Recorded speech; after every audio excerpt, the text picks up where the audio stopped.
ఓటమి నీ జీవితంలో రావచ్చు. నువ్వు అనుకున్నది జరగలేదన్నప్పుడు అనేక మంది నిన్ను హేళన చేయొచ్చు. ఈమె అదందండి ఇదందండి, ఇక్కడ ఏం జరగట్లేదండి, అంతా ఒట్టిదేనండి అని బహుశా నిన్ను హేళనగా మాట్లాడొచ్చేమో చాలామంది. నీ స్థితిని చూసి, నీ పరిస్థితిని చూసి, ఏంటా నువ్వు దేవుని అంగీకరించి 10 సంవత్సరాలు అయిపోయింది, 15 అయింది, ఇంకా నీ జీవితం ఏంటి ఇలా ఉందని కొన్నిసార్లు మనుషులు నీ యొక్క ఆ పరిస్థితులను చూసి నేను హేళన చేయొచ్చేమో. కానీ ఎట్ దట్ పర్టికులర్ టైం వాగ్దానం చేసిన నా దేవుడు నమ్మకమైన వాడు. ఖచ్చితంగా వాటిని ఏం చేస్తాడు? ఆయన నెరవేరుస్తాడు. దేవుడిచ్చే వాగ్దానం ఎప్పుడు కూడా నీ ఊహకు మించే ఉంటుంది. నీ పరిస్థితికి ఎక్కడో దూరంగానే ఉన్నట్టు కనబడుతుంది ఆ వాగ్దానం. నేను స్వస్థపరిచే యెహోవా నేనే అని దేవుడు వాగ్దానం చేశాడంటే అప్పటికి 4-5 రిపోర్ట్లు వచ్చుంటాయి. నీకు ఏంటి ఆ రిపోర్ట్లు? ఇంకా అవ్వదో, ఇంకా బతకవో అని ఓ 4-5 రిపోర్ట్లు వచ్చేసి ఉంటాయి. ఆ టైంలో దేవుడు నీతో మాట్లాడతాడు. It's very hard to believe God's promise at that moment.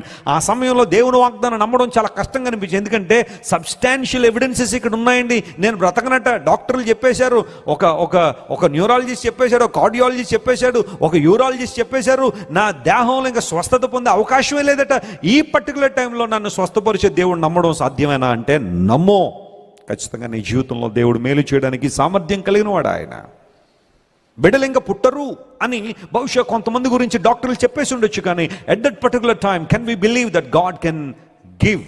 దేవుడు ఇస్తాడనే విశ్వాసం నీలో ఉంటే ఖచ్చితంగా ప్రభు నీ జీవితంలో మేలు చేస్తాడు.